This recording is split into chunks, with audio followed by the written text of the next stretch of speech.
আসসালামু আলাইকুম ওয়া রাহমাতুল্লাহি ওয়া বারাকাতুহু। সম্মানিত শ্রোতা, আজকে যে বিষয়টি নিয়ে আলোচনা করব তা হলো রোজার নিয়তের মাসাইল। প্রথমে আমরা জেনে নিই রোজা কাকে বলে। সুবে সাদেক থেকে সূর্যাস্ত পর্যন্ত নিয়ত সহকারে ইচ্ছাকৃতভাবে পানাহার ও যৌন তৃপ্তি থেকে বিরত থাকাকে রোজা বলা হয়। প্রত্যেক বোধ সম্পন্ন বয়সপ্রাপ্ত ও সুস্থ নরনারীর উপর রমজানের রোজা ফরজ। ছেলেমেয়ে 10 বছরের হয়ে গেলেও তাদের দ্বারা শাস্তি দিয়ে হলেও রমজানের রোজা রাখানো কর্তব্য। এর পূর্বেও শক্তি হলে রোজা রাখার অভ্যাস করানো উচিত। তো এবার আমরা জেনে নিই রোজার নিয়ত সম্পর্কিত মাসাইল। রমজানের রোজার জন্য নিয়ত করা ফরজ। নিয়ত ব্যতীত সারাদিন পানাহার ও যৌন তৃপ্তি থেকে বিরত থাকলেও রোজা হবে না। মুখে নিয়ত করা জরুরি নয়, অন্তরে নিয়ত করলেই যথেষ্ট হবে। তবে মুখে নিয়ত করা উত্তম এই অর্থে যে তাতে মনের খটকা দূর হয়ে যায়। মুখে নিয়ত করলেও আরবিতে হওয়া জরুরি নয়, যে কোনো ভাষায় নিয়ত করা যায়। আর কেউ যদি আরবিতে করতে ইচ্ছুক হন তবে এভাবে নিয়ত করতে পারেন, নাওয়াইতু বিসাওমিল ইয়াউম, অর্থাৎ আমি আজ রোজা রাখার নিয়ত করলাম। সূর্য ঢলার 1.5 ঘন্টা পূর্ব পর্যন্ত রমজানের রোজার নিয়ত করা সঠিক আছে, তবে রাতেই নিয়ত করা উত্তম। রমজান মাসে অন্য যে কোনো প্রকার রোজা বা কাজা রোজার নিয়ত করলেও এই রমজানের রোজাই আদায় হবে। অন্য যে রোজার নিয়ত করবে সেটা আদায় হবে না। রাতে নিয়ত করার পরও সুবহে সাদেকের পূর্ব পর্যন্ত পানাহার ও যৌনকর্ম জায়েজ। নিয়ত করার সঙ্গে সঙ্গেই রোজা শুরু হয়ে যায় না, বরং রোজা শুরু হয় সুবহে সাদেক থেকে। এখন প্রশ্ন হতে পারে, সফরে থাকা অবস্থায় রমজানের রোজার নিয়ত না করে যদি কাজা বা কাফফারার রোজার নিয়ত করে তবে কাজা বা কাফফারার রোজা আদায় হবে কি? এ সম্পর্কিত সমাধান হলো, সফরে থাকা অবস্থায় রমজানের রোজার নিয়ত না করে যদি কেউ কাজা বা কাফফারার রোজার নিয়ত করে তবে সে রোজা সহি হবে না। ফরজ রোজার ক্ষেত্রে যেমন রমজানের কাজা বা কাফফারা রোজা। হানাফি মাযহাব অনুযায়ী সফরে থাকা অবস্থায় রমজানের ফরজ রোজা রাখা ও না রাখার অনুমতি আছে, অর্থাৎ মুসাফির চাইলে রোজা রাখতে পারেন, চাইলে পরে কাজাও করতে পারেন। কিন্তু যদি কেউ রমজানের রোজা না রেখে অন্য ফরজ রোজা যেমন কাজা বা কাফফারার নিয়ত করেন তবে সেই রোজা সহি হবে না, কারণ সফরের অবস্থায় ফরজ রোজার ব্যাপারে শিথিলতা থাকলেও অন্য ফরজ রোজা যেমন কাজা বা কাফফারা রাখার জন্য সফর অবস্থাকে সাধারণত উপযুক্ত সময় হিসেবে ধরা হয় না। নফল রোজার ক্ষেত্রে যদি কেউ সফর থাকাকালীন নফল রোজা রাখেন তাহলে তা সহি হবে, তবে ভেঙে ফেললে কাজা দিতে হবে না।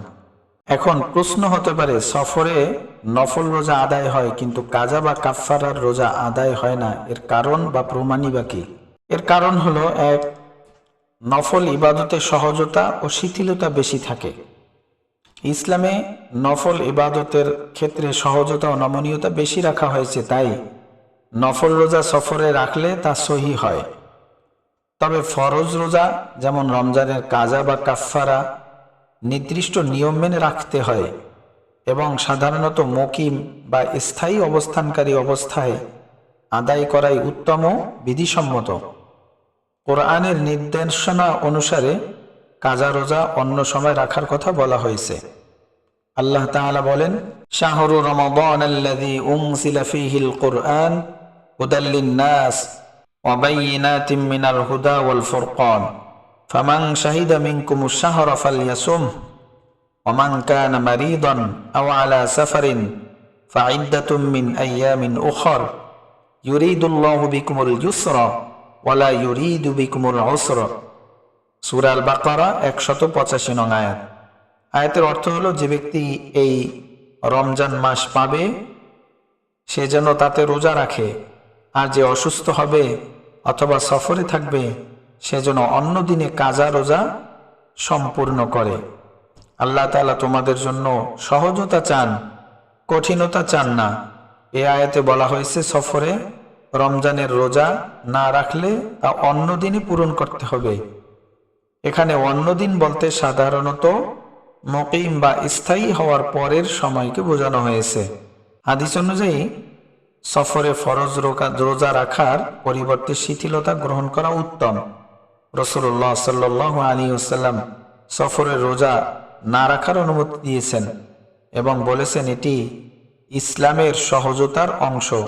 এ বিষয়ে হাদিসটি হলো আন্নান নবিয়্যা সাল্লাল্লাহু আলাইহি ওয়াসাল্লাম খরাজা আমাল ফাতহি ইলা মক্কাতা ফি রমাদান ফাসামা হাত্তা বালাগা কুরা আল গামিমি ফাসামা الناس ثم دعا بقدح من ماء فرفعه حتى نظر الناس إليه ثم شرب فقيل له بعد ذلك إن بعض الناس قد صام فقال أولئك العصاة أولئك العصاة সহিহ মুসলিম হাদিস নম্বর 1114।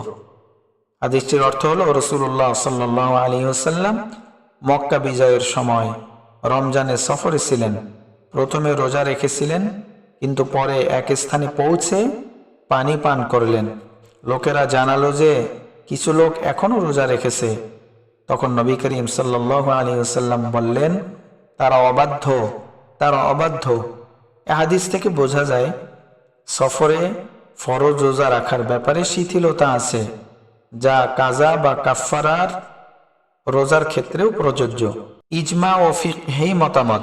ইমাম নববী রাহমাতুল্লাহ আলাইহি বলেন, নফল রোজা সফরে রাখা জায়েজ এবং যদি কেউ তা ভেঙে ফেলে তবে কাজা লাগবে না, কিন্তু ফরজ রোজা কাজা বা কাফফারা সফরে রাখা সহি নয় এবং তা মুকিম অবস্থায় পূর্ণ করতে হবে।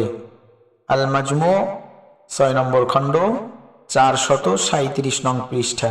বাদায়ে সনায়ে গ্রন্থের লেখক আল্লামা আবু বকর ইবনে মাসউদ আল কাসানি রহমতুল্লাহ আলাইহি বলেন, সফরে কেউ যদি কাজা রোজার নিয়ত করেন তা সহি হবে না, কারণ ফরজ রোজা আদায়ের জন্য স্থায়িত্ব ও স্থিরতা প্রয়োজন। এই সম্পর্কিত উদ্ধৃতিটি আরবিতে এরকম রয়েছে, ওয়াইজা নাওয়াল মুসাফিরু সাওমাল কদাই লাম ইয়াজুজ লাহু যালিকা লিআন্না সাওমাল ফরিদতি ইয়াহতাজু ইলাল ইকামাতি ওয়াস সাবাতি। আল্লাহ সুবহানাহু ওয়া তাআলা আমাদেরকে এই কথাগুলো বুঝে আমল করার তৌফিক দান করুন, আমিন। ওয়া আখিরু দাওয়ানা আনিল হামদুলিল্লাহি রাব্বিল আলামিন। আসসালামু আলাইকুম ওয়া রাহমাতুল্লাহি ওয়া বারাকাতুহু।